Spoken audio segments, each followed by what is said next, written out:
Então vamos lá, continuação da live, né, de ontem, live de perguntas e respostas, com grande variedade de assuntos, alguns assuntos mais médicos, assim, mais técnicos, outros foram assuntos mais estilo de vida, de jeito de encarar a vida. E acho que essa é a beleza das lives de perguntas e respostas, a variedade dos temas. Ontem eu terminei a live, daí acabou que eu decidi fazer essa continuação de hoje, e aí botei uma caixinha de perguntas e imediatamente já ficou com mais de uma centena de perguntas, mais de uma centena. Então eu vou começar a responder devagarinho, tem algumas já, algumas especiais para serem respondidas aqui em live e outras que eu vou responder na caixinha lá de perguntas. Então dá um minutinho o pessoal chegar aí, bem-vindos. E vamos lá, Vamos ver. Ai, tantas perguntas, mas vamos lá. Eu tenho algumas que eu vi aqui na caixinha, eu vou chamar elas aqui. Tem algumas importantes, assim, que não pode faltar. Aqui tem uma delas, tá? Ó, verdade que na manutenção do peso perdido requer mais esforço que o perder peso? Então, é verdade que manter o peso perdido é mais difícil do que perder peso? Essa é uma máxima dos consultórios médicos e da internet, né? E como tudo na vida e na medicina, tem mais de uma resposta. Uma primeira resposta é assim, ó, depende de como foi para ti perder peso. Depende de como perdeu peso. Porque essa pergunta assim, tipo, é mais difícil manter peso do que perder peso, é mais difícil manter o peso perdido, o peso estável, do que perder peso, vem da visão antiga que se tinha do emagrecimento, que era da produção de déficit calórico voluntário. Então, sempre, até recentemente, o único jeito que se pensava sobre emagrecer era produzir déficit calórico voluntário, ou seja, comer cada vez menos, fazer cada vez mais exercício, a despeito de outras variáveis que eu costumo dizer que são mais biológicas. O déficit calórico por si só isolado é uma variável matemática, só que o nosso organismo tem realidades que respeitam a matemática e realidades que não respeitam a matemática. O nosso organismo ele é biologia. Então depende como a pessoa emagreceu. A pessoa que emagrece com déficit calórico voluntário, sem induzir outras adaptações, sem que o emagrecimento seja biologicamente adequado, sim, é mais difícil manter o peso porque o corpo gera uma adaptação visando não emagrecer. Quando a gente emagrece por déficit calórico voluntário, comer cada vez menos, fazer cada vez mais exercício sem outras adaptações, o corpo gera mecanismos de proteção que buscam o equilíbrio, que é a homeostase, buscam o equilíbrio energético para nos proteger. Além disso, quando a gente emagrece por déficit calórico voluntário, sendo o evento primário do emagrecimento, emagreceu porque comeu cada vez menos e fez cada vez mais exercício, a tendência é perder músculo. Mas sempre no emagrecimento a gente perde músculo. Não é plenamente verdade. Ou, pelo menos, o método, o meio com que a pessoa busca o emagrecimento pode fazer com que ela perca mais ou menos músculo. E nas dietas muito restritivas, nas rotinas alimentares muito restritivas, as alterações fisiológicas que acompanham esse déficit, porventura, fazem com que a pessoa perca massa muscular. Esse é o grande paradoxo lá da perda de peso daquele programa Biggest Loser dos Estados Unidos. Aqueles programas de emagrecimento que ganha dinheiro, lá ganha um prêmio, quem mais perde peso.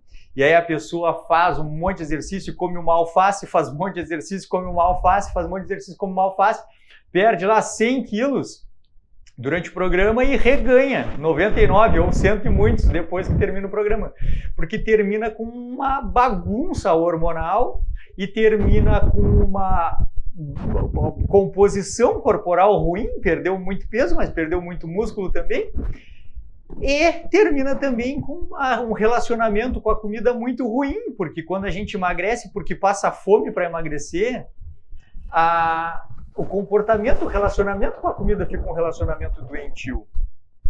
Então, depende. Nessa situação, realmente, é muito mais difícil manter o peso, porque o metabolismo vai lá embaixo, os hormônios que controlam o peso no longo prazo estão tentando fazer com que a gente reganhe peso, e aí não tem força, foco e fé que consiga manter o nosso peso no longo prazo. Mas, se a gente entende o emagrecimento de uma forma diferente e busca o emagrecimento com adequação biológica, de modo a que o déficit calórico ocorra,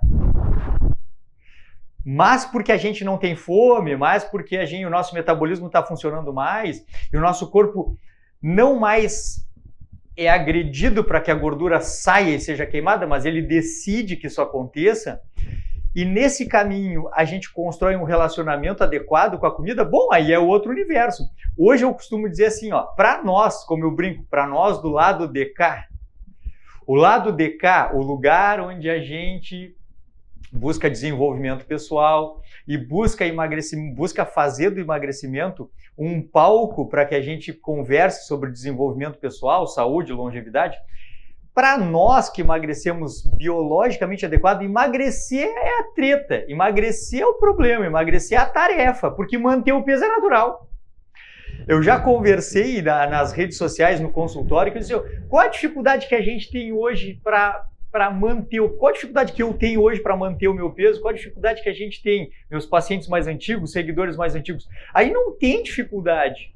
Por quê? Porque é natural para nós. Comer comida, criar períodos de abstenção de comida processada, não comer bobagem de rotina, manter uma frequência alimentar baixa, buscar saciedade das proteínas, não ter medo das boas gorduras. Tudo isso para nós é natural, isso é normal.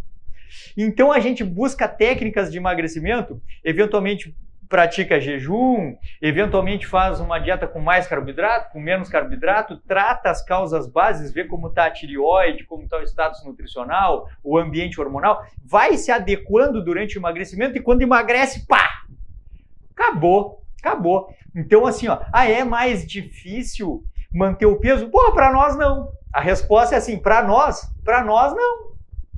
Para nós é tranquilo. Para nós, a gente vai buscando a perda de peso usando técnicas específicas, mudando o relacionamento e usando o emagrecimento para o desenvolvimento pessoal e acabou. E depois a gente vai viajar. Depois a gente vai viajar. Tá aí, Marcelo, agora eu emagreci, Marcelo. E agora, Marcelo, o que eu faço? Vai viajar, sei lá. Vai viajar. Pega a família, vai viajar. Emagreceu? Vai viajar. A gente não tem que ficar se preocupando com isso depois. Nós não. Tcharará, muito bem. Vamos lá, vamos ver. Aqui tem essa aqui, ela tirou, será? Vamos ver aqui. Tem essa aqui que é importante demais, tá? Medicina, será que... Aqui, Veja bem, glicose 240... Ela botou aqui insulina glicada, mas é hemoglobina glicada, tá? 9. O que fazer? Assim, esses são termos e exames relacionados ao diabetes, ao diabetes, diagnóstico e controle do diabetes. Para a gente considerar uma pessoa saudável que não tenha diabetes, a gente tem que ter uma glicose no sangue, uma glicemia em torno de 100. De preferência menor do que 100, mas no máximo 120 em jejum, tá? Ou epidemiologicamente falando, menor do que 126 em jejum. Então, menor do que 100, tá? Para não ser diabético, tem que ter uma glicose menor do que 100. E a hemoglobina glicada é um marcador de quanto que a hiperglicemia, que a glicose alta, está machucando o organismo. Essa é a verdade. A hemoglobina glicada é uma dosagem de quanto de hemoglobina já foi oxidada pela presença de hiperglicemia, de glicose alta. Mas isso é um marcador para nos chamar a atenção de que a glicose alta oxida todos os tecidos. A gente dosa a oxidação da hemoglobina para ver qual o grau de lesão tecidual do corpo inteiro. E uma hemoglobina glicada maior do que 6 demonstra que essa glicose está muito alta, está alta há muito tempo, tem picos de glicose mais alta e o organismo está envelhecendo, enferrujando, oxidando, adoecendo muito rápido quando a hemoglobina glicada passa de 6. Então, a pessoa que tem 240 de glicose e hemoglobina glicada de 9, ela está diabética descontrolada, adoecendo e envelhecendo com uma velocidade muito alta. O que fazer? Tratar adequadamente o diabetes. O diabetes tipo 2 é uma doença fundamentalmente dietética, que exige uma predisposição genética, mas que necessita de um gatilho comportamental para que se instale.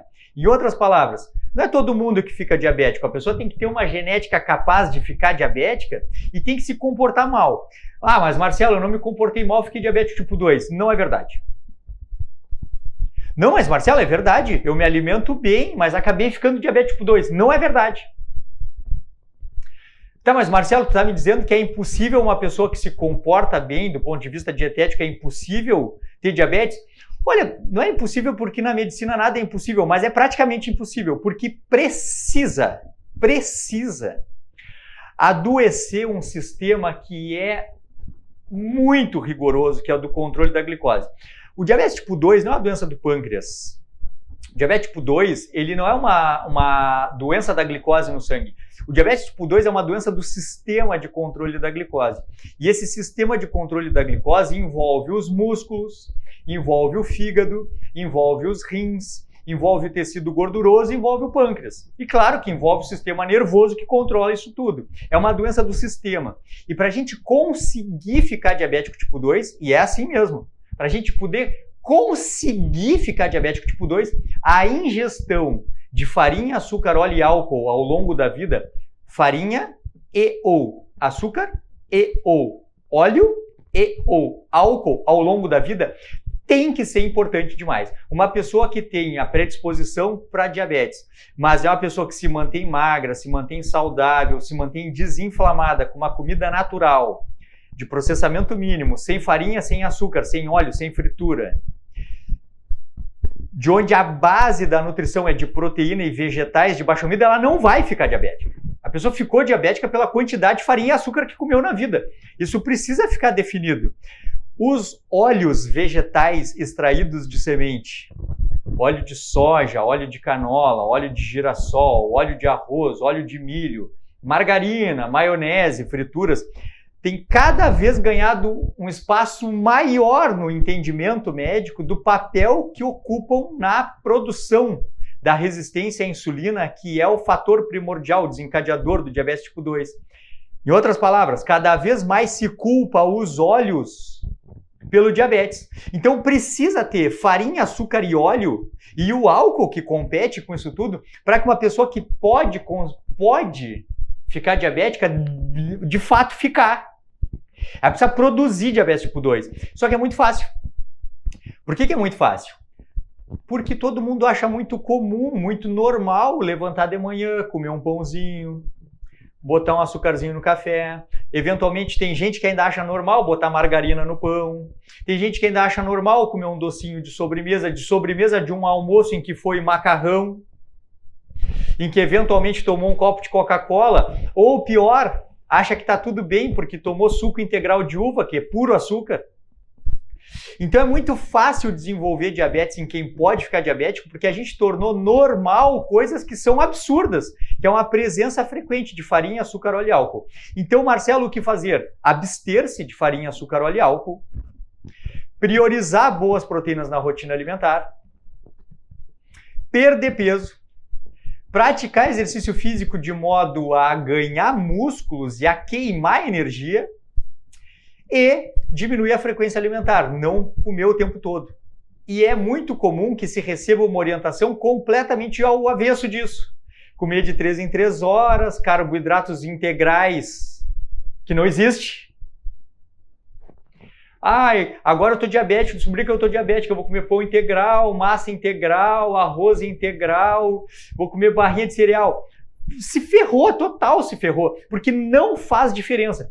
Para uma pessoa que ficou com diabetes, e agora tu já sabe que o diabetes envolve então vários tecidos, qualquer glicose agora é glicose. Ninguém ficou diabético porque comeu laranja demais. Ninguém ficou diabético nem porque comeu arroz e feijão demais.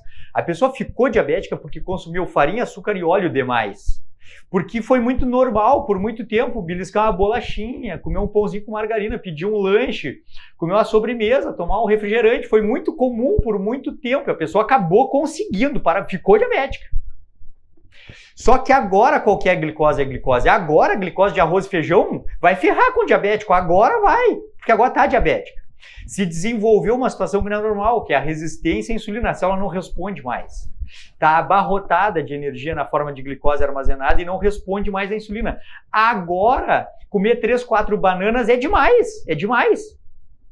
E eu posso falar isso porque meu pai morreu diabético tipo 2 e o diabetes tipo 2 do meu pai progrediu a ponto dele ser insulino dependente e eu, com 24 anos, desenvolvi diabetes tipo 2.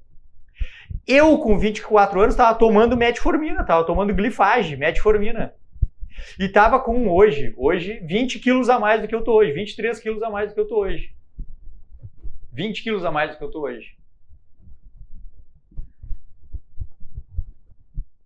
Bastou 2 meses e meio para eu reverter completamente o diabetes tipo 2, porque no meu caso, o meu pâncreas ainda funcionava. Eu ainda tinha reserva pancreática, eu tinha células que funcionavam, e as minhas células do músculo, da gordura, dos rins e do fígado voltaram a responder à ação da insulina depois de um período de abstenção de processados, de redução importante dos carboidratos, de redução da frequência alimentar, jejuns curtos e exercício físico e perda de peso. Quando eu descobri o diabetes tipo 2, eu estava com 93 quilos. Tomando metformina, tomando losartan, atenolol, omeprazol e bromazepam, remédio para os nervos, para conseguir dormir. Em 70 dias de mudança do estilo de vida, acabou. Nunca mais eu tomei. Nunca mais tomei. E uma das coisas que me chamou muito a atenção e fez eu ter motivo e motivação para mudar de vida foi estar tomando metformina, o remédio que meu pai tomava. Meu pai morreu tomando metformina. E eu, com 24 anos, estava tomando metformina. Não precisa. Os remédios precisam ser substituídos por atitude. A pessoa precisa mudar. Eu tive que mudar. E se me perguntasse lá, então, 13 anos, 14 anos, se me perguntasse, eu ia dizer que a minha rotina de vida nem era nada demais. Eu trabalho muito, mas me alimento normal. Me alimento normal. Por quê? Porque é normal. Torradinha integral, pão, bolacha, massa. Eu nem cozinhava, a única coisa que eu cozinhava era massa. Eu não tomava água, eu só tomava Coca-Cola. Bom, aí é fácil, a gente conseguiu fazer um negócio. A gente conquistou, conseguiu ficar diabético. Parabéns, a gente conseguiu ficar diabético, a gente se esforçou, né? Hoje, qual é a dificuldade que eu tenho para ter um exame normal de glicose? Hoje eu tenho uma glicemia de 88, 92, hemoglobina glicada de 5, 5,1. Qual é a dificuldade de ter isso hoje? É a mesma dificuldade que eu tenho de manter meu peso. É dificuldade nenhuma, porque qual é a minha dificuldade de não comer pão com margarina hoje? Qual é a minha dificuldade de não tomar cerveja e não comer Coca-Cola, não tomar Coca-Cola hoje? A dificuldade é zero, não tem dificuldade nenhuma. Então a gente precisa entender que o diabetes é uma doença do estilo de vida. É uma doença dietética, porque a gente normalizou um comportamento doente com a presença frequente de processados. Então precisa mudar o estilo de vida. E obviamente que precisa buscar atendimento médico para entender se tem reserva pancreática, se precisa tomar medicação, que tipo de medicação precisa tomar e etc. Precisa tratar. Só que os remédios são coadjuvantes. O tratamento do diabetes tipo 2 é comportamental, dietético, de exercício físico e de emagrecimento. Vamos adiante. Aqui, pergunta clássica aqui para a gente aliviar, né? Para a gente não se estressar, né? Para a gente não se estressar. Respira, Marcelo. Não te estressa, Marcelo. Relaxa. Relaxa, não te estressa.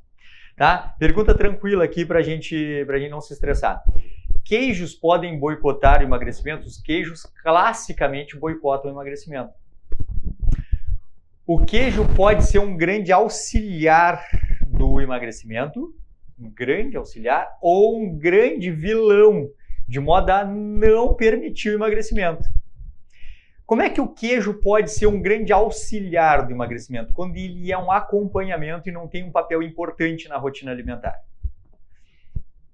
Um queijo ralado por cima de uma salada, uma fatia de queijo por cima de um frango desfiado.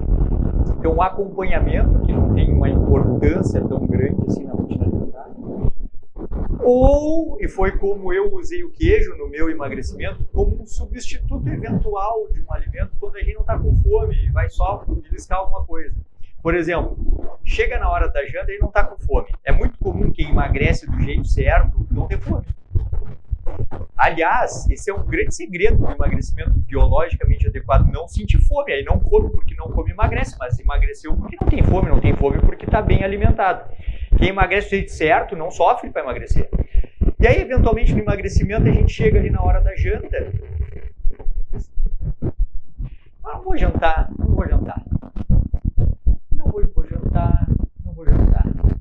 Eu janto ou não janto? Aí a gente pensa, por que eu comi? Comi no almoço, comi bem proteína, cara, comi um ovinho cozido. Podia jantar, né? Vou jantar. Aí pega e faz ali um cafezinho e come uma fatia de queijo. Beleza, uma fatia de queijo, assim. Ou um pedaço de queijo, uma cunha de queijo, um pedaço de queijo. E substituiu uma refeição. Pronto, parabéns, agora tu já te encaminhou, te direcionou mais para o emagrecimento. Quando ele substitui uma refeição. Então, quando ele é um acompanhamento um pouco importante da refeição, ou quando ele substitui uma refeição. Agora, quando a gente começa a beliscar queijo, quando a gente começa a botar queijo em tudo, quando a gente janta e, além de tudo, ainda come o queijo, quando começa a ter vontade de comer de tarde, come o queijo, quando acorda de manhã, quer comer alguma coisa e come o queijo, bota queijo e tu perdeu. Porque além de ser muito palatável e ser muito fácil comer bastante, o queijo concentra muita energia num volume pequeno. A gente diz que o queijo tem uma densidade energética muito grande. Ele oferece nutrientes importantes. A gordura do queijo integral, sempre que a gente consome lácteos, sempre é integral. Nós não consumimos ou não devemos consumir lácteos desnatados. A gente sempre consome lácteos integrais. Então a gente prefere queijo amarelo, a gente prefere um iogurte natural integral, a gente usa manteiga, mas a gente não usa produtos lácteos desnatados, pelo amor de Deus. Então, o queijo nos oferece nutrientes essenciais, é importante, nos alimenta, mas ele oferece muita energia proporcionalmente para a quantidade de nutrientes que nos oferece. Então, tem que ser um acompanhamento pouco importante para dar um sabor, dar uma alegria no prato, ou substituir uma refeição que aconteceria, seria uma refeição maior, eventualmente desnecessária, porque nem está com tanta fome, e aí come um pedaço de queijo, toma um café e vai embora, vai trabalhar. Aí sim, tá? Mas é muito fácil errar e abusar com queijo. Quando não está perdendo peso, uma das primeiras coisas para a gente olhar é o consumo de queijo, junto com o consumo de oleaginosas, castanhas, nozes, amêndoas, avelãs, etc., mix de nuts e amendoim. São os grandes vilões dentro da coisa saudável, adequada, mas que tendem a fazer com que a gente coma muito mais do que é capaz de gastar no dia, na semana e no mês, e a gente acaba não conseguindo emagrecer.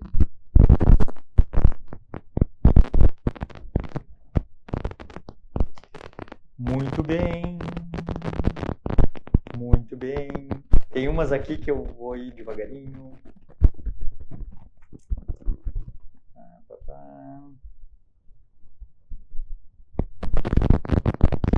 Tem umas muito médicas aqui, muito consulta médica, vamos deixar devagar. Essa aqui é uma pergunta muito frequente, então vale a pena falar. A pangastrite, gastrite em geral, ela é leve ou moderada. O que é gastrite? Ite, na medicina, sempre é um sufixo, é um final de palavra que sinaliza inflamação. Gastrite é inflamação no estômago, na mucosa do estômago. Então, pangastrite, o prefixo pan significa gastrite em todo o estômago. É isso, resumindo. Outra coisa que a gente sempre tem que saber é o seguinte, ó. Claro, a gente pode ter gastrite por conta do status nervoso. Pode, claro que pode. Tem um nervo que inerva as vísceras todas, até o coração, tudo, o esôfago, mas que inerva também o estômago, que é o nervo vago, que quando a gente é muito nervoso, muito estressado e acaba alterando, atiçando o funcionamento do nervo vago ou alterando o funcionamento normal do nervo vago, a gente começa a expor a mucosa a uma quantidade de ácido que é capaz de queimar a mucosa, porque a gente precisa de uma capa protetora. E na situação de estresse, o fígado, o estômago não produz esse muco protetor. Então a pessoa pode ter gastrite só pelo nervosismo. Isso existe. Isso existe. Existe, não pode dizer que não. Em geral, casos dramáticos. Quando o estresse é assim, ó, perturbador e prolongado. Então é aquela pessoa assim com depressão maior, em uso de medicações, etc, etc. Não é do nosso estresse do dia a dia. O estresse do dia a dia é uma coisa benéfica. A gente não tem que evitar o estresse. Estresse é uma coisa boa quando é aguda, quando a gente resolve um problema, quando a gente termina de fazer uma coisa estressante, se alivia depois daquilo. O estresse agudo ele é bom. O estresse crônico é que é ruim. Então tá, então até existe essa gastrite nervosa, assim, por conta do nervo vago, estresse crônico e tudo mais, mas é mais raro. É mais raro. E, em geral, a gastrite, a inflamação do estômago, é porque a gente tá judiando, tá machucando o estômago.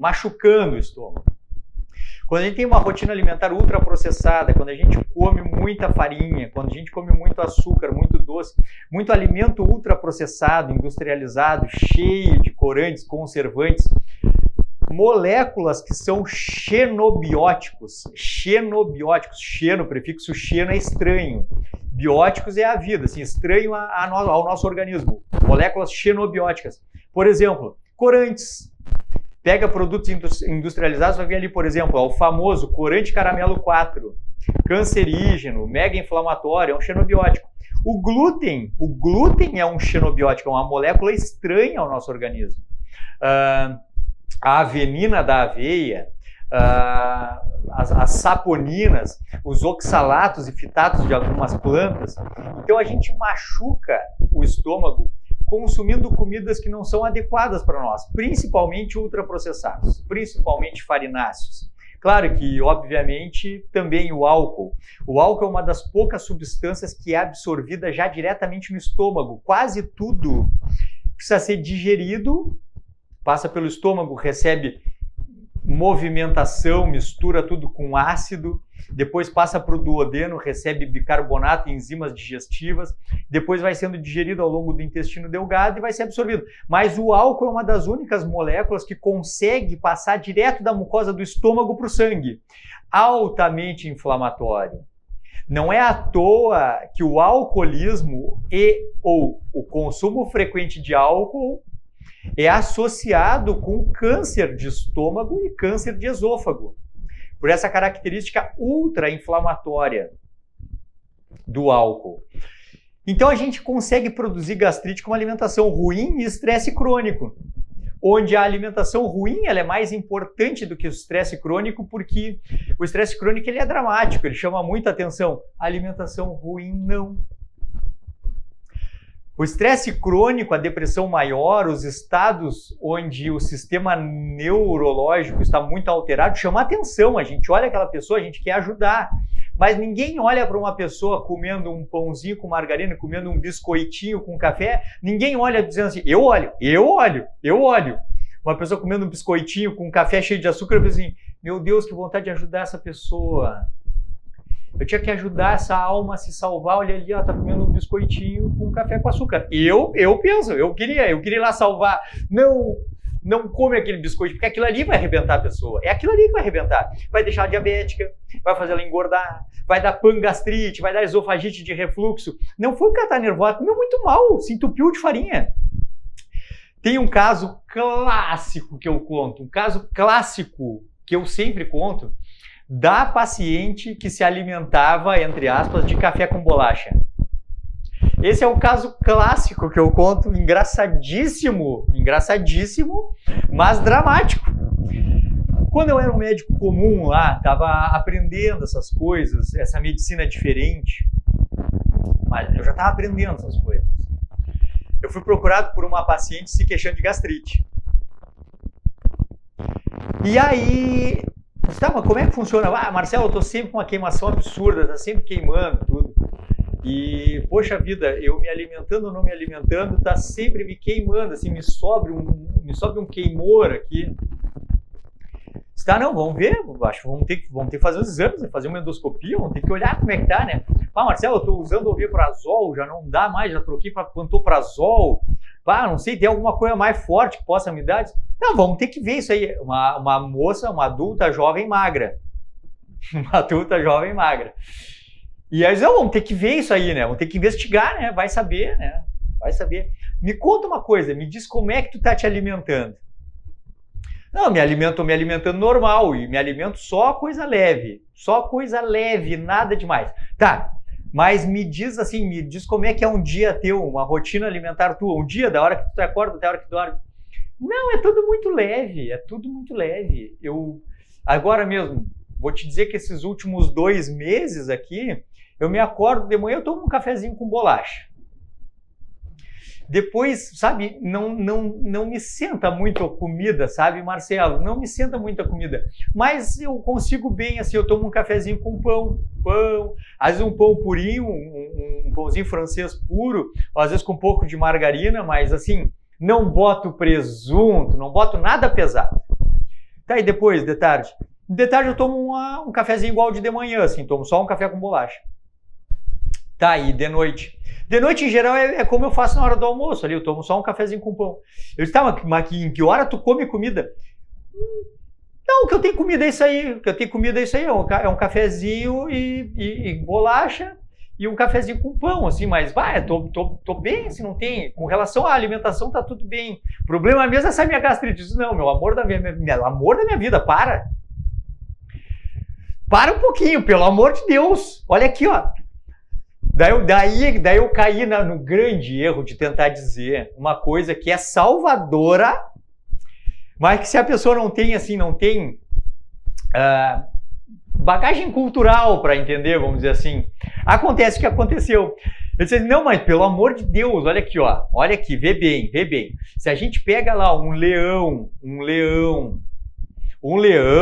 é um felino que ele é carnívoro obrigatório. Ele tem que se alimentar de carne, porque senão ele vai morrer. Aí não tem como dar outra coisa para um leão comer e ter saúde, porque vai morrer. O leão é um carnívoro obrigatório, ele vai morrer. Se a gente pega, por exemplo, uma girafa, ela é um herbívoro obrigatório. É um herbívoro. Ela não pode comer carne. Vai comer planta, vai comer folha de árvore.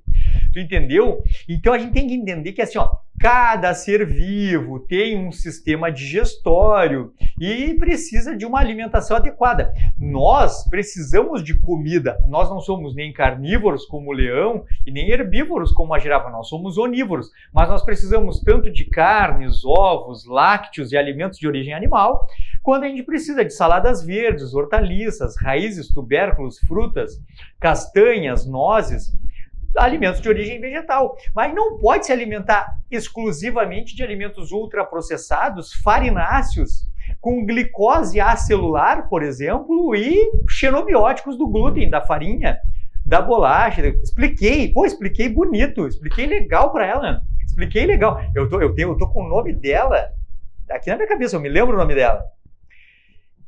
E me lembro do nome da mãe dela, tá aqui o nome da mãe dela também, não vou falar. Por que eu tô falando que eu me lembro do nome da mãe dela? Porque deu 1 ou 2 horas, o telefone do consultório ligou, e a minha secretária da época me passou o telefone pro consultório. Disse, Marcelo, olha aqui, ó, a dona fulana quer falar contigo. E eu, pô, ela tá brava.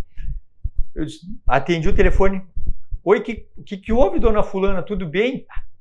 Me xingou, mas me xingou enormemente. Era a mãe da fulana.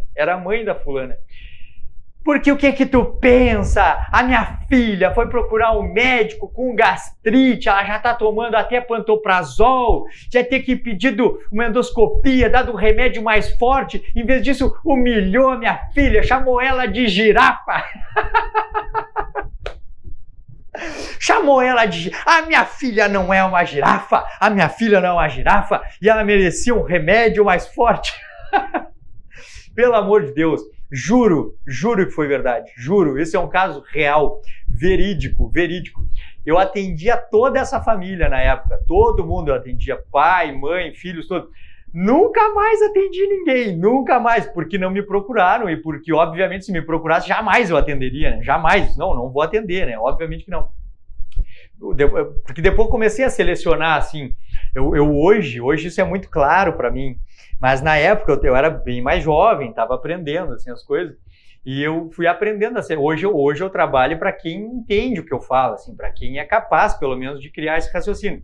Para quem não consegue, eu oriento consultar outro médico, assim. Então, hoje em dia, aquela paciente, se fosse hoje eu explicaria, coisa e tal, e na vigência de uma resposta dessas, eu mandaria assim, não, procura lá o doutor fulano, aí eu tenho meus colegas aqui que eu já encaminho. Beleza, né? Mas é verdade. Então a gastrite, a pangastrite, ela reflete um comportamento alimentar muito ruim, ultraprocessado, pouco nutritivo, tá? E mais uma rotina de vida estressada. A gente precisa mudar o estilo de vida.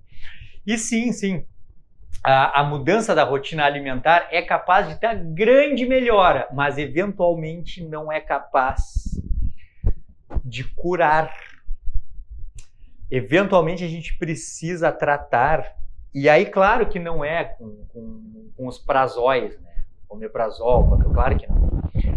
A gente usa outras rotinas, assim, tem medicações que a gente ingere que protegem a mucosa do estômago enquanto ela se refaz. Por exemplo, sucralfato é uma medicação que a pessoa toma, tem flaconetes, tem pastilha mastigável, que cria uma película protetora assim, do estômago, e aí protege para que o ácido não queime enquanto a mucosa se recupera.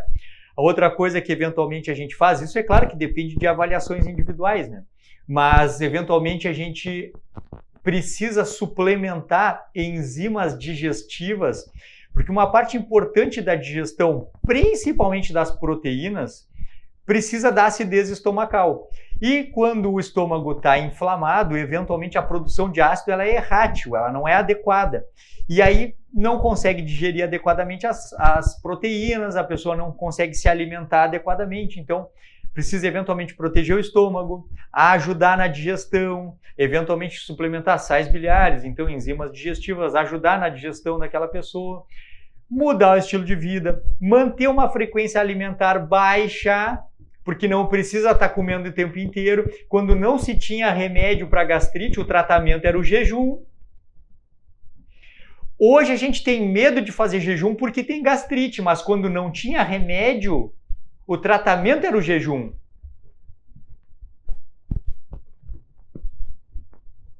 Então a gente não precisa ter medo.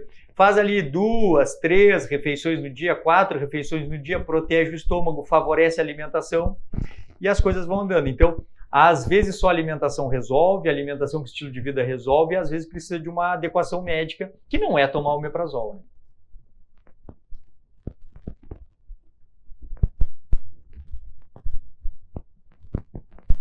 Vamos lá. Essa pergunta aqui, ela é polêmica. Só deixa eu ver uma coisa aqui. Polêmica. Tá.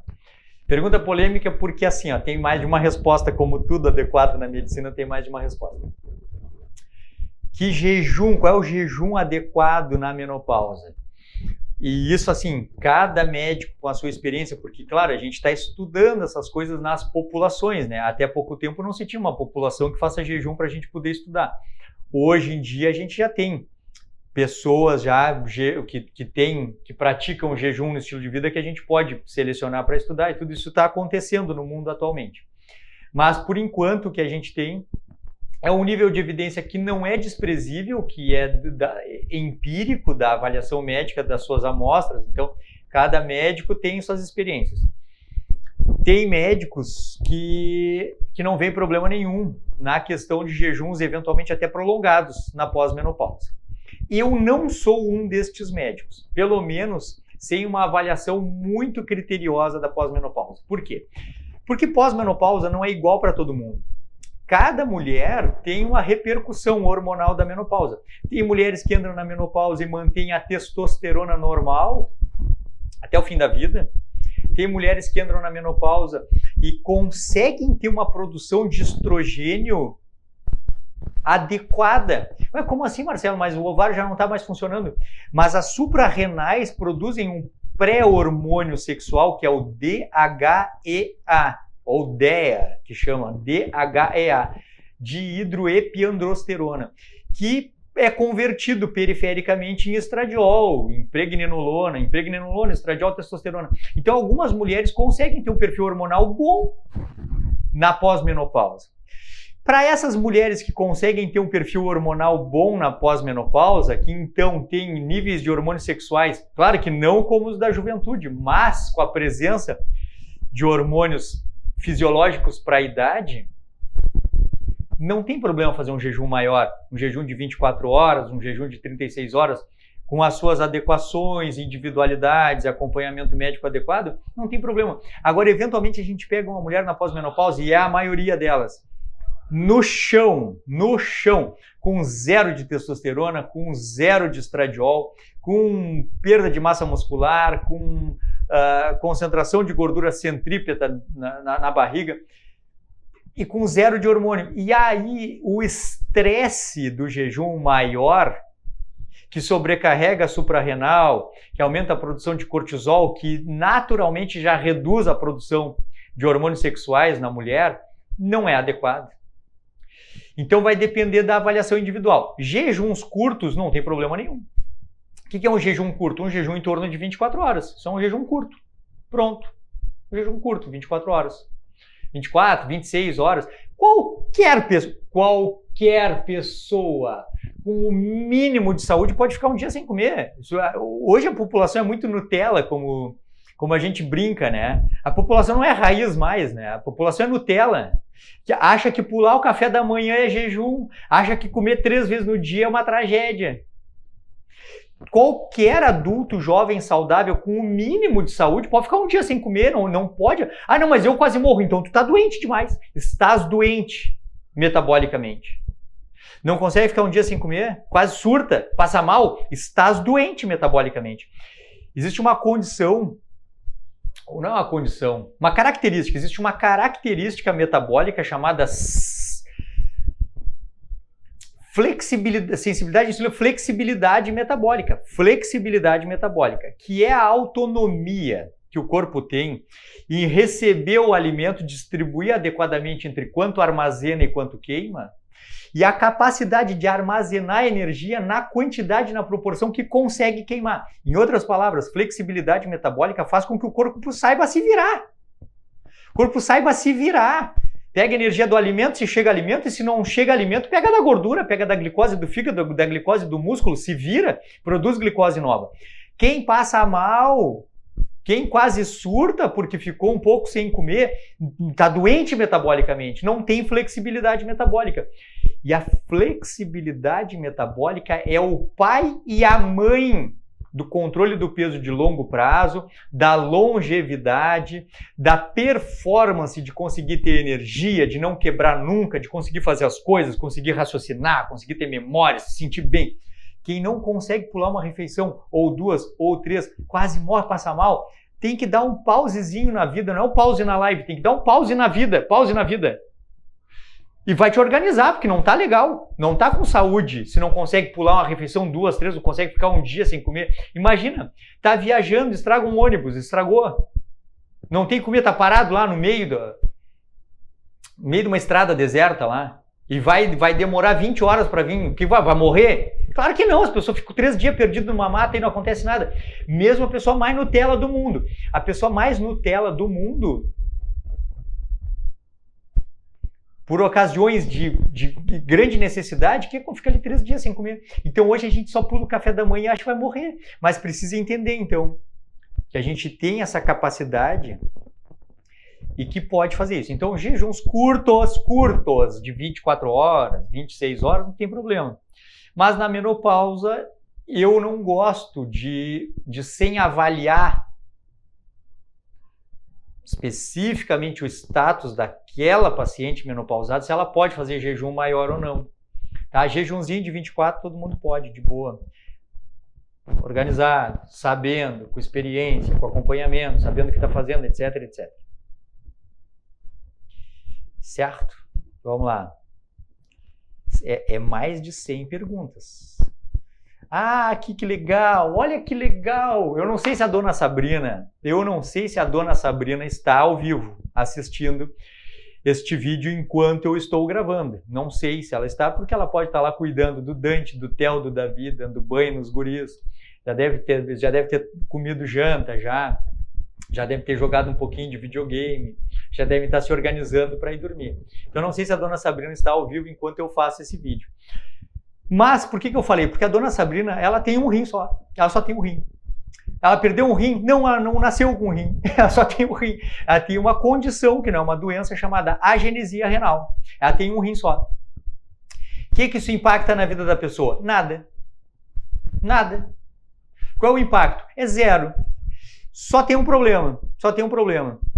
Não pode maltratar o rim. Não pode maltratar o rim.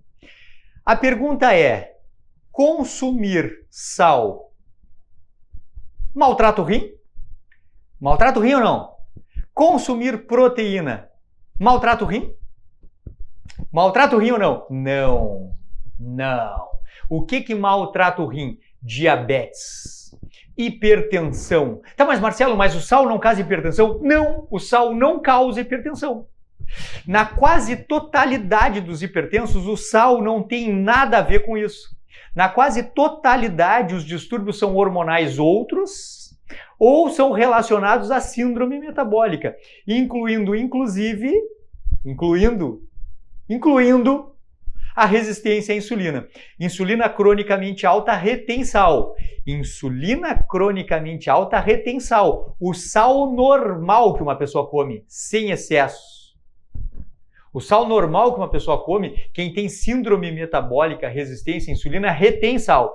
Fica hipertenso, edemaciado, inchado, retém líquido, estufado. E a culpa é do sal? Nós vamos lá e vamos tirar o sal? Não, nós precisamos diminuir a insulina dessa pessoa. Como é que nós vamos diminuir a insulina dessa pessoa? Retirando os carboidratos refinados, processados, farinha, açúcar e seus derivados, incluindo integrais. Reduzindo o total de carboidratos naturais até uma condição de normalidade. E como é que a gente faz isso?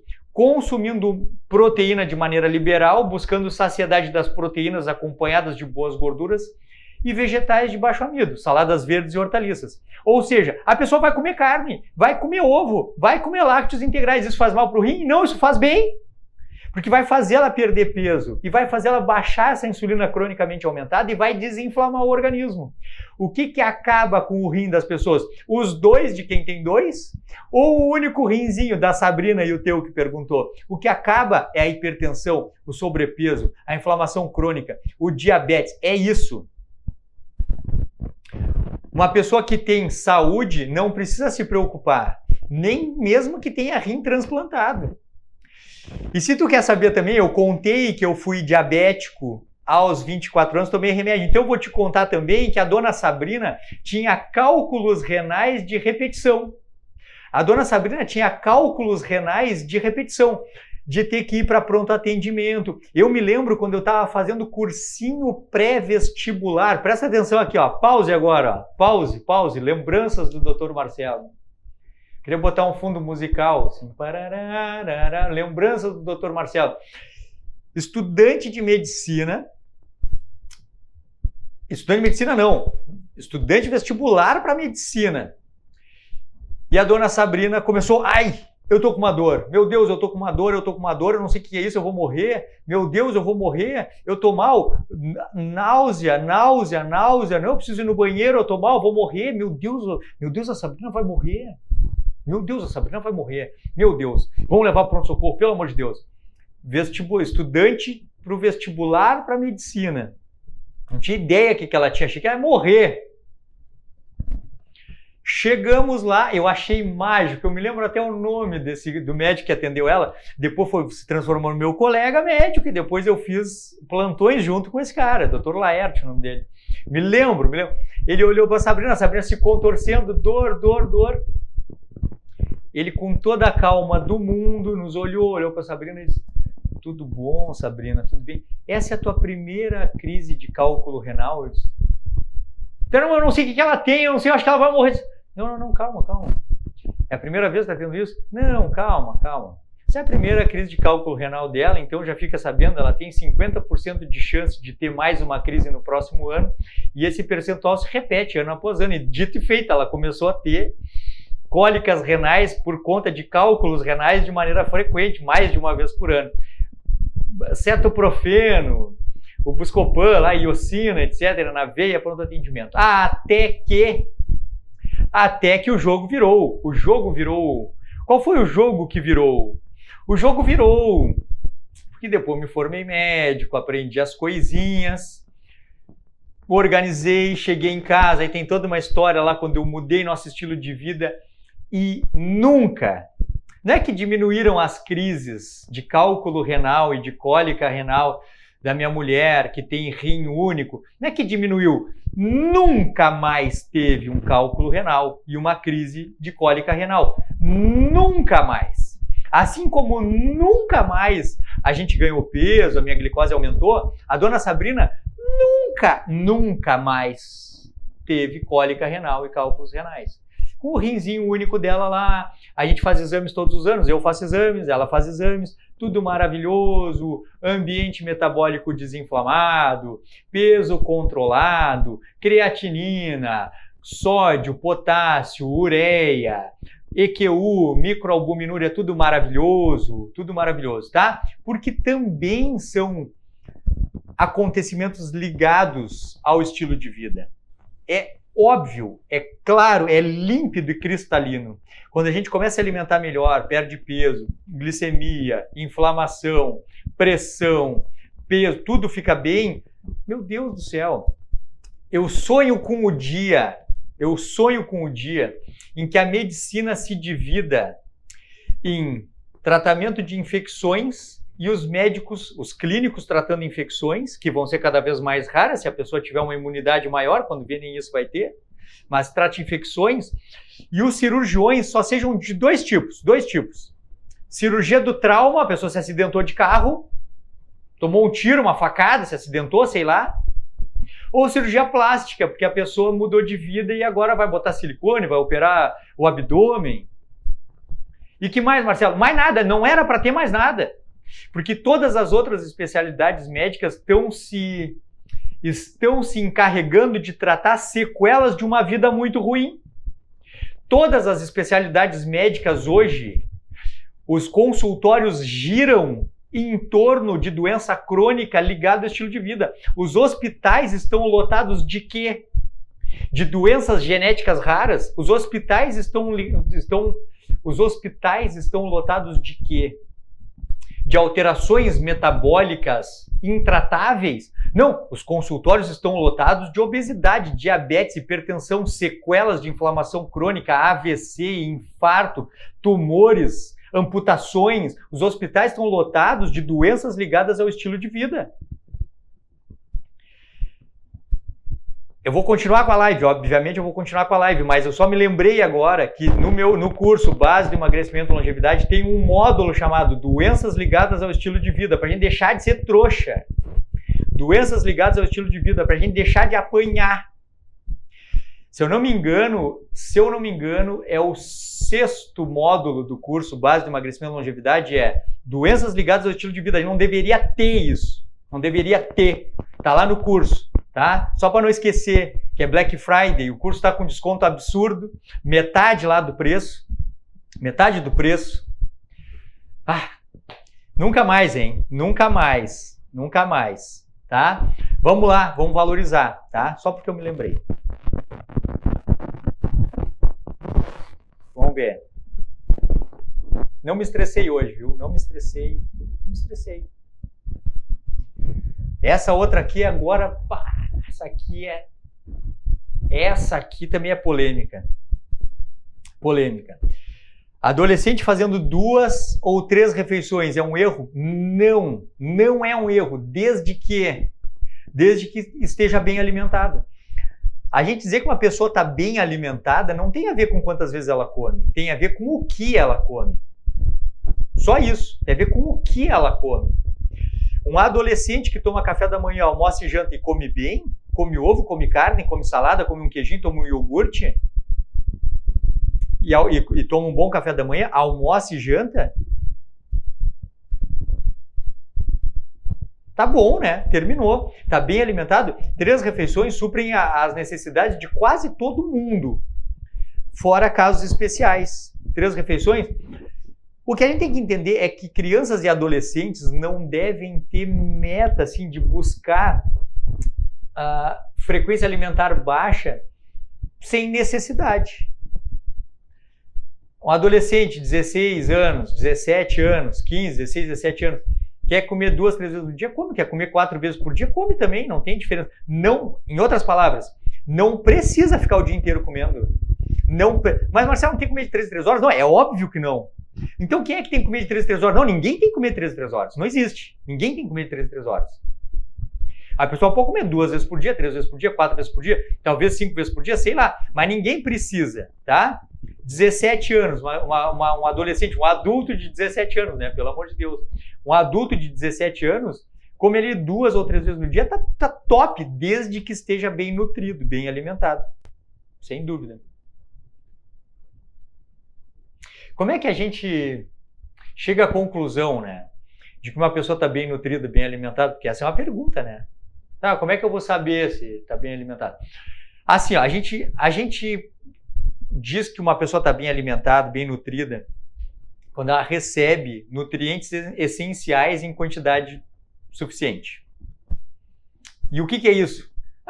Isso não é uma medida objetiva, porque isso é muito variável, de acordo com a idade, de acordo com o sexo, de acordo com a composição corporal. Então, isso não é uma coisa que a gente possa definir por tabela. Quanto que precisa de cada coisa? Existe um consumo mínimo, e aí existe tabela para isso, que nada tem a ver com saúde. Por exemplo, vai ver tabelas que os nutricionistas usam para fazer seus planos alimentares, que de acordo com a faixa etária, por exemplo, tem indicação de consumir 0,8 grama de proteína por quilo de peso. Isso é do universo dos nutricionistas. Pô, 0,8 grama de proteína por quilo de peso não é nada, é muito pouco. Mas é o mínimo que uma pessoa precisa para sobreviver, então tá lá numa tabela. Pô, eu vou querer o mínimo? Não, eu não quero o mínimo, eu quero mais. Eu quero pelo menos 1,2 grama, 1,5 grama, isso é coisa dos nutricionistas resolverem, tá? Mas mais. Então, a quantidade mínima de um nutriente essencial não quer dizer que aquilo ali vai ser o suficiente para a saúde plena, mas é o suficiente para a manutenção da vida. Então fica muito difícil ter essa resposta específica. Assim, como é que a gente sabe que uma pessoa está bem alimentada? Mas tem um truque. Um truque é assim, ó. Se a pessoa tem uma alimentação saudável, do ponto de vista da definição de alimentação saudável, daqui, do lado de cá, tem um muro que separa o mundão do nosso mundinho. Tem um mundão lá, e no mundão lá, os caras estão lá discutindo lá se come aveia, não come aveia, se come pão integral, não come pão integral. Lá no mundão eles estão discutindo lá. Se bota choquinho na barriga, bota choquinho para não precisar fazer musculação. Os caras estão discutindo isso aí lá do outro lado lá do muro. Lá no outro do lado do muro lá, eles estão lá fazendo esteira lá um monte de tempo lá para emagrecer. Estão fazendo um monte de coisa lá do outro lado. Estão se alimentando de cápsula, estão fazendo um monte de coisa lá. Aqui não. Aqui a gente está olhando como é que o corpo funciona, entendendo a história. A história do planeta, a história do nosso desenvolvimento humano, do desenvolvimento do próprio planeta, etc. A gente está entendendo as regras do jogo, o que a gente precisa fazer para viver bem. Então aqui, do lado de cá, aqui a gente chama de dieta saudável, rotina alimentar saudável. Aqui a gente chama de uma dieta, uma rotina alimentar onívora, ou seja, baseada em alimentos de origem animal e vegetal de maneira indistinta, porque quando a gente se familiariza com o modo como o nosso corpo se desenvolveu, o modo como o próprio planeta se desenvolveu, como a gente evoluiu para chegar até aqui, a gente entende que o nosso corpo físico, ele pertence ao reino animal, ele é um animal. Nós somos, lembra? Homo sapiens sapiens. A gente chama isso de taxonomia, que é a classificação internacional dos seres vivos. Nós temos células, nós temos DNA, nós temos tudo como qualquer animal, com as nossas peculiaridades. Nós somos mamíferos primatas, Homo sapiens sapiens, aí o leão é diferente, a girafa é diferente, mas tá. Então, nós temos que ter uma rotina alimentar adequada à espécie, assim como o leão. Uma dieta, uma rotina alimentar onívora, de viés carnívoro, onde a base da nossa dieta é proteína. E onde é que tem proteína? Tem proteína como matriz principal do alimento, proteína como matriz principal do alimento nos alimentos de origem animal. Peixes, frutos do mar, ovos, lácteos integrais, carnes brancas, carnes vermelhas. Saladas verdes, hortaliças, raízes, tubérculos, frutas, grãos, oleaginosas, etc. Show, beleza. Comer comida, frequência alimentar baixa, 1, 2, 3, 4 vezes no dia, onde a saciedade venha sempre da proteína. Se a gente conseguir cumprir esses requisitos, dieta onívora de viés carnívoro com frequência alimentar baixa, de onde a saciedade sempre vem da proteína, essa pessoa está bem nutrida. Por quê? Porque as proteínas, nesse contexto, as proteínas que vêm de carne e ovos, elas trazem nutrientes essenciais juntos. Vitaminas, minerais, ácidos graxos essenciais, aminoácidos essenciais. Se a gente tem a matriz alimentar, a base vinda de proteínas, e as proteínas vêm de carnes, ovos, peixes, frutos do mar, é garantido de que essa pessoa está bem alimentada. Porque é obrigado a vir tudo junto. Quando a gente tenta inventar, a gente começa a se perder. Então, o meu papel aqui é te ensinar um jeito que dê certo sempre, sem gambiarra, sem inventar nada. Então, como é que uma pessoa está bem alimentada? Quando não come bobagem, come comida, fica satisfeita com poucas refeições no dia, porque a base da alimentação é proteica. Pronto, acabou, tá tudo certo. Terminou.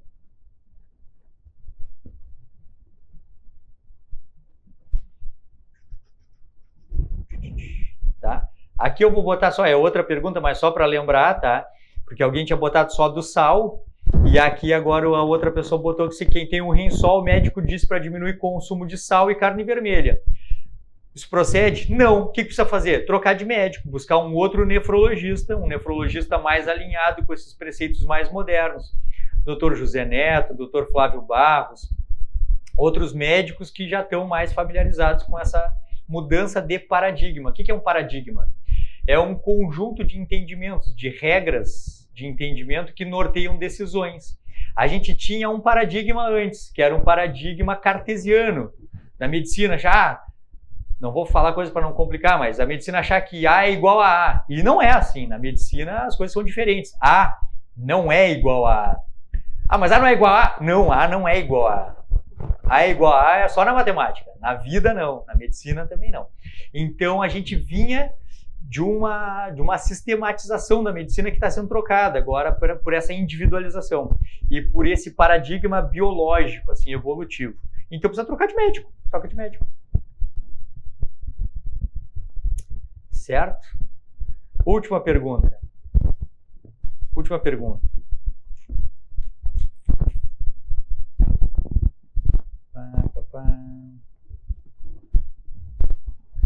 Tá, essa aqui dá pra destrinchar.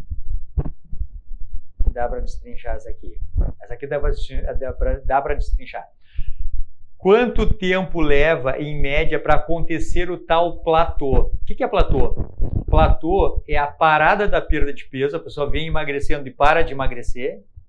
na vigência de sobrepeso. Ainda tem muito peso para perder. Mas está ali na guerra, está tentando perder peso, mas não perde. Esse é o platô. Tem peso para perder. Tem, vamos dizer assim, para ficar bem claro, mais de 30% de gordura corporal. Vamos imaginar uma mulher de 1,60 m que tinha 100 quilos, está com 89 quilos. Ainda tem muito peso para perder, né? Tem que perder pelo menos mais uns 20 quilos. Tá bem, mas não está perdendo peso. Platô. Platô. E aí? Aí a pergunta é assim, quanto tempo leva em média para acontecer isso? Para vir emagrecendo, parar de perder peso e ainda tendo tempo? Isso não necessariamente vai acontecer. Nem todo mundo vai ter platô. Não é todo mundo que vai ter platô.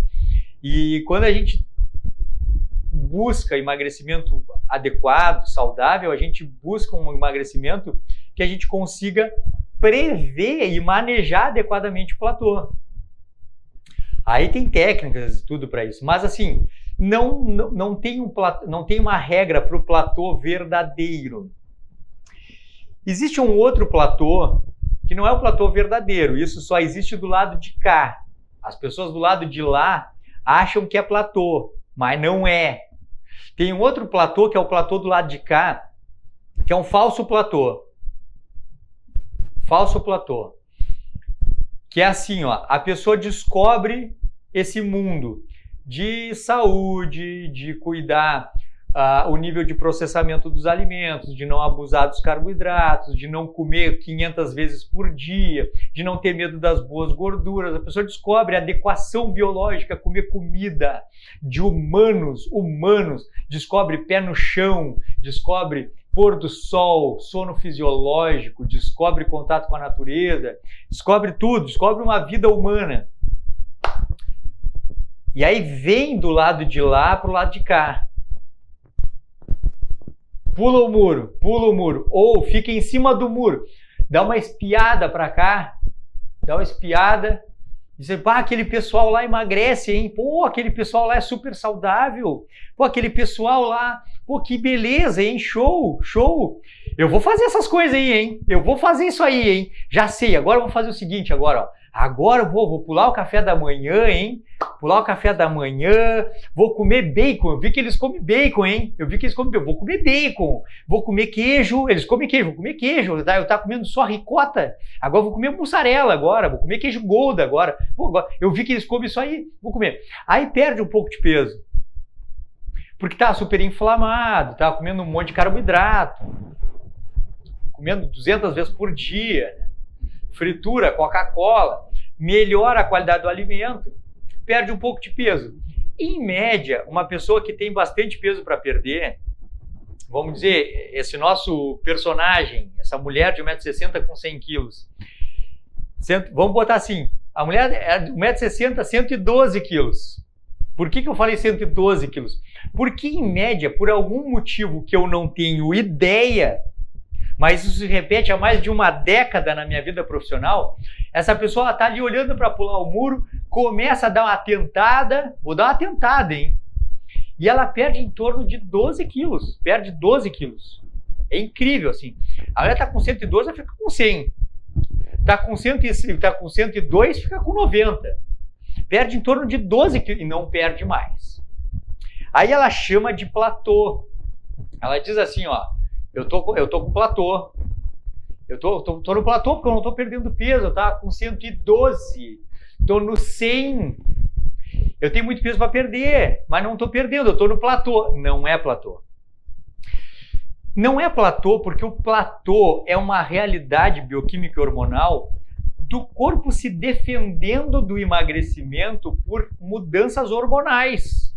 Quando a gente gera emagrecimento, a gente, entre aspas, agride o organismo e ele interpreta esse estímulo do emagrecimento e gera respostas adaptativas. E aí varia a produção de leptina, que é um hormônio que a gordura produz e controla a sensação de fome e saciedade, muda a produção de insulina ou varia a resistência à insulina, o que acaba alterando a produção de hormônios sexuais. Tá? Beleza. Então tá.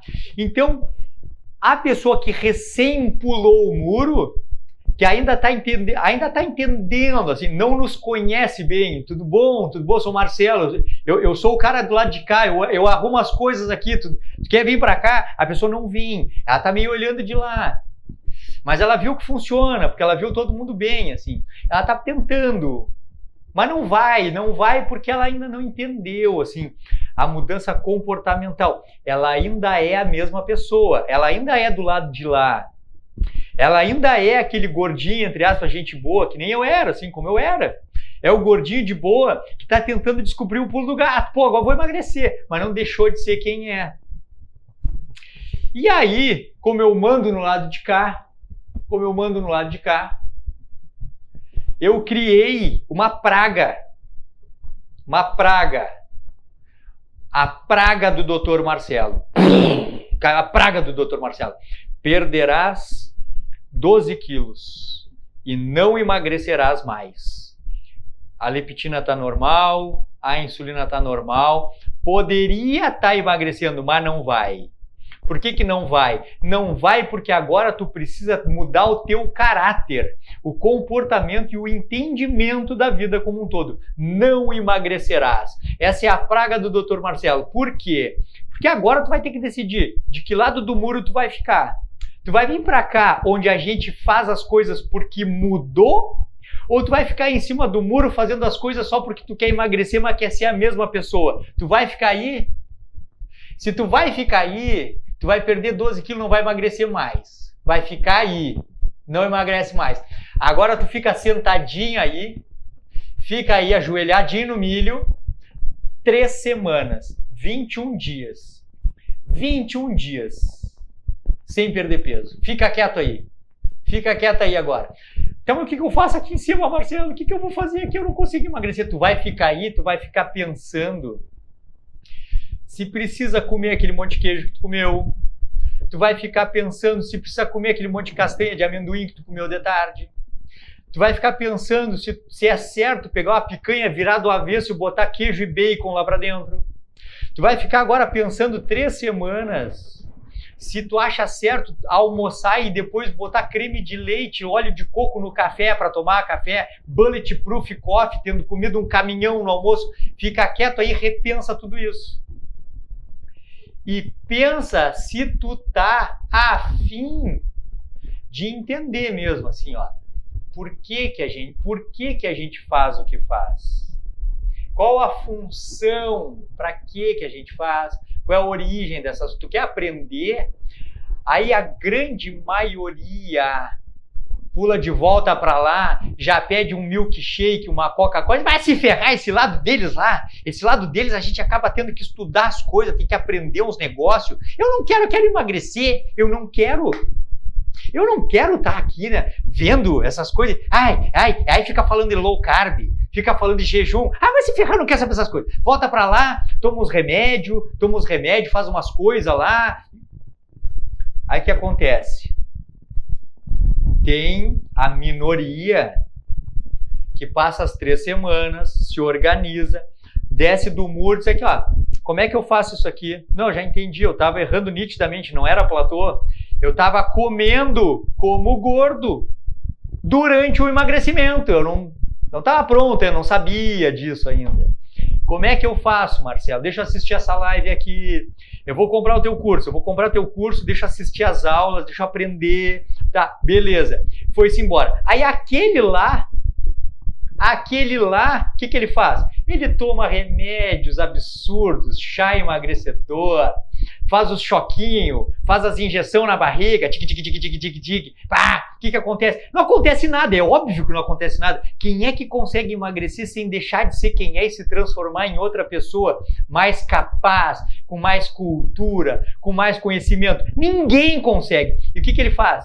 No ano que vem, ele escuta falar, teve maratona do emagrecimento, tem Black Friday do curso, volta pra cima do muro. O que tu faz aí, velho? Eu tô aqui, eu tô tentando emagrecer, mas tu não foi lá pros choquinhos, lá pras cápsulas, pros negócios? Pois é, eu perdi mais quilo, mas eu engordei de novo, coisa e tal. Tenta de novo, perdeu um ano. Eu disse, por que não ficou aquele tempo que tu não veio aprender? Por que não? Porque queria o caminho mais rápido.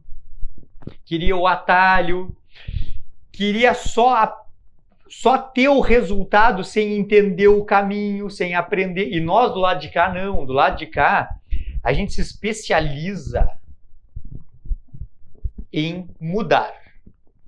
Se tem uma característica nossa, é a de questionar a realidade e mudar quantas vezes precisar. Quantas vezes precisar. Aprender coisas novas, repensar. Imagina o que foi para mim como médico, imagina o que foi para mim. Você diz, pô, esse remédio que eu te dei, eu te prescrevi este remédio, está errado, eu estava errado, eu só não sabia. Nós vamos trocar. Quanta insulina eu prescrevi para paciente diabético no passado, que depois eu chamei um por um de volta, liguei isso aqui, ó, pode vir aqui, tu não vai pagar nada de consulta, nada, eu preciso te explicar uma coisa. Essa insulina que tu está usando não precisa, tá errado, teu problema não é falta de insulina, é resistência à insulina. Não adianta ficar te entupindo de coisa usando insulina, tá errado. Tem que mudar, tem que dar o braço a torcer, tem que mudar e dizer, pô, tá mal. E aqui, para encerrar a live só, tá? Para encerrar a live, já fica uma dica aqui, ó. Nós temos que ser... A gente não tá aqui. Para que a gente tá fazendo tudo isso aqui? Para que eu tô gravando esse vídeo? Para que existe o curso base do emagrecimento e longevidade? Para que eu alimento o YouTube? Para que eu alimento o Instagram? Para que eu alimento... Para que é isso? Para que é isso? Para a gente ter uma vida incrível, para a gente ter uma vida top. Para que eu gravei um curso, 200 mil coisas para tu assistir? Para que eu gravei um curso chamado Base do Emagrecimento e Longevidade? Para a gente ter uma vida top. É para isso que a gente quer ter. Então já te acostuma. Quem vai ter uma vida top precisa estar aberto para questionar a realidade. E a gente tem que aprender a estar aberto a questionar a realidade, mesmo quando as coisas estão bem. Isso tem que ser uma arte que a gente tem que cultivar. Mesmo quando tudo está ótimo, a gente tem que olhar a nossa volta e dizer assim, ó, deixa eu ver se eu não estou deixando passar nada. Deixa eu ver se eu não estou deixando passar nada. Porque quando a pessoa tem resultados na vida, eventualmente, sei lá, resultados assim, deslanchou numa carreira de sucesso, ou eventualmente ganhou muito dinheiro e pessoas passaram a admirar, pessoas, sei lá eu. Existe uma armadilha muito grande no desenvolvimento pessoal, gigante, que é a parada do questionamento na vigência do sucesso, e a gente não pode fazer isso. A gente tem que estar sempre preparado para mudar e evoluir. Nunca deixar subir a cabeça quaisquer conquistas. Fica essa dica assim, ó, é uma dica importante demais. Talvez no futuro fique mais claro isso que eu estou falando. A gente tem muita facilidade de questionar a realidade na dor, mas tem pouca clareza de questionar a realidade quando está tudo bem. Mas existe uma armadilha muito grande da vida, que é de fazer achar que está tudo bem e tu parar de questionar a realidade. Isso acontece, por exemplo, numa pessoa que está se sentindo bem na obesidade. Se sente bem. E tu não consegue fazer ela enxergar a vida de outro jeito porque ela está se sentindo bem. Quando ela acorda, ela percebe que não estava bem. Só que ela não questionava isso porque ela se considerava bem. A gente tem que conseguir questionar a realidade mesmo quando está bem. Aí levanta, tem um dia top, um dia maravilhoso, incrível. A gente tem que parar e questionar assim, ó. Deixa eu ver se eu estou tratando as pessoas bem, se eu estou sendo bem tratado pelas pessoas, se eu estou caminhando numa direção boa, se eu não estou alimentando a soberba de achar que por eu viver essa vida que eu tenho, eu sou melhor do que as pessoas. Sempre questionar, para não cair nessa armadilha da pessoa. Não, mas eu estou me sentindo bem. Tá, mas tudo bem, pode estar mal. Na tua realidade está tudo bem, mas pode não estar tudo bem. Não, está tudo bem. Não, cuidado, pode não estar. Reavalie a vida. O desenvolvimento pessoal depende da reavaliação. Se lembra daquela? Eu vou começar a fazer uma sequência de posts principalmente no Instagram, de posts assim, frases que se eu tivesse entendido antes eu seria melhor. Por exemplo, Sócrates, só sei que nada sei. No auge do sucesso, te olha no espelho e diz assim, ó, só sei que nada sei. Essa visão da realidade, mesmo parecendo perfeita, pode ser o avesso do que eu estou interpretando, eu preciso olhar. E aí a gente fica feliz, curte a vida maravilhosamente, sempre dando atenção às pessoas, sempre tentando ver se não está caindo em uma armadilha, se não está errando evidentemente. Não alimentar a soberba. A gente não pode ser humilde no desenvolvimento pessoal só no fracasso. A gente tem que ser humilde na vitória também. Questionar. Questionar. Sempre questionar. E aí a gente é feliz, mas sempre baixa a cabeça, trata as pessoas da melhor forma possível, interpreta, tenta aprender, mesmo que pareça errado o que a pessoa fala, tenta aprender. Mesmo que te pareça, eu me policio muito e quero que tu faça a mesma coisa. Mesmo que eu tenha certeza das coisas, eu tenho que questionar assim, não, eu tenho que falar isso, mas eu tenho que incutir algum grau de dúvida nessa pessoa. Ela não pode pegar o que eu falo e interpretar como sendo realidade absoluta. Por isso que de vez em quando eu digo assim, ó, com acompanhamento médico, individualizado, questiona, aprende, desenvolve o raciocínio crítico. Isso é fundamental.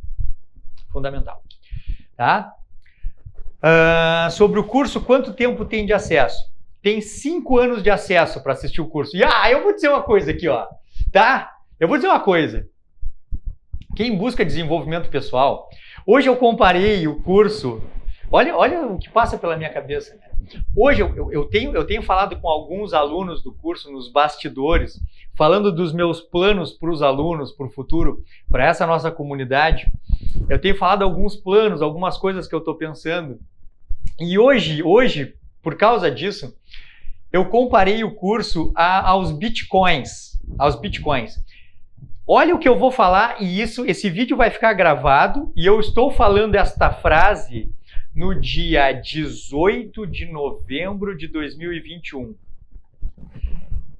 É a primeira e única vez, talvez, que o curso Base do Emagrecimento e Longevidade vai ser ofertado em uma Black Friday por um preço 50% menor do que a última turma, pelo preço igual à da primeira turma, e onde coisas acontecem nos bastidores de modo que quem busca desenvolvimento pessoal, e desenvolvimento pessoal envolve emagrecimento, mas envolve também performance, envolve bons resultados na família, nos negócios, no dinheiro. Quem quer se desenvolver como pessoa e não aproveitar essa chance da Black Friday, vai se sentir daqui a meio ano, daqui a 1 ano, daqui a 2, como eu me sinto hoje de não ter comprado bitcoins, como deveria ter comprado há 5 anos atrás. Eu seria milionário hoje.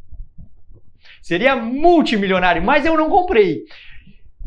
Quem me segue, quem acompanha o meu trabalho, vai seguir acompanhando o meu trabalho ao longo dos próximos meses, do próximo semestre, do próximo ano, vai lembrar assim, porra, teve uma vez que esse curso estava vendido por um preço que nunca mais foi e eu não comprei. E olha o que aconteceu com as pessoas do curso. Eu aposto que aquele cara de cima do muro lá, que fica vendo se vai ou se não vai, ele vai pensar como eu pude perder aquela oportunidade da Black Friday de 2021. Eu aposto, pelo que está acontecendo nos bastidores e por o que vai acontecer a partir de 2022. Eu hoje, se eu pudesse voltar no tempo, eu compraria bitcoins no passado. Eu botaria muito dinheiro em bitcoins no passado. Não fiz isso. Agora eu estou vendo o que eu vou fazer, tá? Mas se eu pudesse vir do futuro para hoje, eu diria assim, ó, não consegue assistir o curso? Nem assiste agora, mas já compra, porque nunca mais vai ser esse preço. E as oportunidades que esse curso vai te oferecer vão estar garantidas para ti. para sempre. Os benefícios que o curso oferece vão ficar disponíveis para sempre. Ah, mas não consigo aproveitar. Mas já compra. Eu diria para mim mesmo isso. Eu viria do futuro e eu voltaria assim, ó. Olha aqui, ó. Resolve isso agora e fica quieto. Depois tu vê. Depois tu vê. Não consegue assistir agora o curso, depois tu vê. Mas já pega agora. Garante. Porque senão depois nunca mais vai ter essa oportunidade e vai ficar pensando, pô, pelo amor de Deus, olha o que eu perdi. Não só pelo conhecimento capaz de produzir emagrecimento sustentável, etc, etc. Mas pelas oportunidades que pessoas selecionadas terão. Eu sempre me questiono assim, ó, quem consegue, quem não consegue, quem tem sucesso, quem não tem sucesso. O que separa, o que diferencia quem tem sucesso de quem não tem sucesso? Isso é uma coisa que desde que eu comecei a trabalhar com desenvolvimento pessoal me pergunto. O que separa quem tem sucesso de quem não tem sucesso? E essas são coisas que vão ficar muito claras assim. Os meus alunos serão conduzidos por um caminho que dá certo. O que cada um vai fazer, eu não sei. Mas as pessoas que me escolheram para conhecer um caminho onde a gente consegue emagrecer, ficar forte, magro, saudável, prosperar, essas pessoas vão ter oportunidades que as decidiram não ter, bom, tá bem, não vão ter. Tá? E é estranho para mim ver assim, ó, olha o que eu estou fazendo, olha o que eu estou fazendo. Eu estou oferecendo um dos cursos, que é um dos cursos mais completos de emagrecimento e desenvolvimento pessoal que tem disponível de infoproduto no Brasil. E não é ainda o que eu pretendo que ele seja. Eu vou transformar ele numa coisa muito maior. Eu estou oferecendo ele por um preço irrisório e quem se torna meu aluno e decide consultar comigo na clínica e tudo, seja presencial ou online, tem 40% de desconto na primeira consulta, que é uma forma que eu tenho de cada vez mais me aproximar dos meus alunos, o que faz com que o curso saia quase de graça. Qual o motivo de fazer isso tudo? Por que fazer isso tudo? Porque eu acredito que eu vou sair desta vida, sei lá, daqui a 40, 50, 60, 70 anos, ou daqui a 2 anos, ou amanhã, sei lá, mas eu vou sair dessa vida tendo pegado um grupo de pessoas, de alguns milhares de pessoas, e ter feito a diferença na vida deles. E ter mostrado que aquilo que parecia impossível é possível, e que a gente pode ter uma vida maravilhosa. É por isso que eu estou fazendo tudo isso. Por que eu estou entregando isso? Porque eu acredito que a minha vida vai ter valor transformando a vida de milhares de pessoas, que vão ser os meus alunos dentro de uma plataforma organizada para desenvolvimento pessoal. E hoje tu tem condições de, por um preço que nunca mais vai ser, e nessas condições que eu falei que é praticamente gratuito no contexto, e a pessoa pensa e não vai. É a coisa mais engraçada do planeta Terra. Quanto é que custa? O Daniel fez uma conta, dá uns 3 reais por dia. É uns 3 reais por dia. Quando parcela, ali tu dá uns 3 reais por dia. Daí a pessoa pensa assim, ó, não vou, eu não vou. Parece eu dizendo assim, ó, tá, tem aqui os bitcoins para comprar, 2008. Não vou, eu não vou comprar. Esse coisa de bitcoin aí não vai dar certo. Toma. Tá? Parece eu, né? Parece eu. Mas tá tudo bem, tá? Eu acho que assim, ó, assim como cada paciente tem o médico que merece porque tem interesses afins, eu acho que cada pessoa tem o futuro que merece, porque a gente olha a realidade e interpreta o que é prioridade ou não é prioridade de acordo com as vivências pessoais. Então, obviamente que nem emagrecer é para todo mundo e nem ter sucesso é para todo mundo, é óbvio que não. Porque são níveis diferentes de desenvolvimento pessoal, tá? Mas tá aqui, ó, é até uma experiência legal, é uma experiência bonita de ver assim, ó. Existe essa chance, tá disponível, é praticamente de graça, mas para ti parece que é caro, porque não é uma prioridade para ti. Qual o impacto dessa decisão em 1 ano, em 5 anos, em 10 anos, em 15 anos e na vida da pessoa? É uma coisa legal da gente ver, né? É uma coisa interessante, certo? Espero ter inspirado e ajudado a ter uma vida maravilhosa.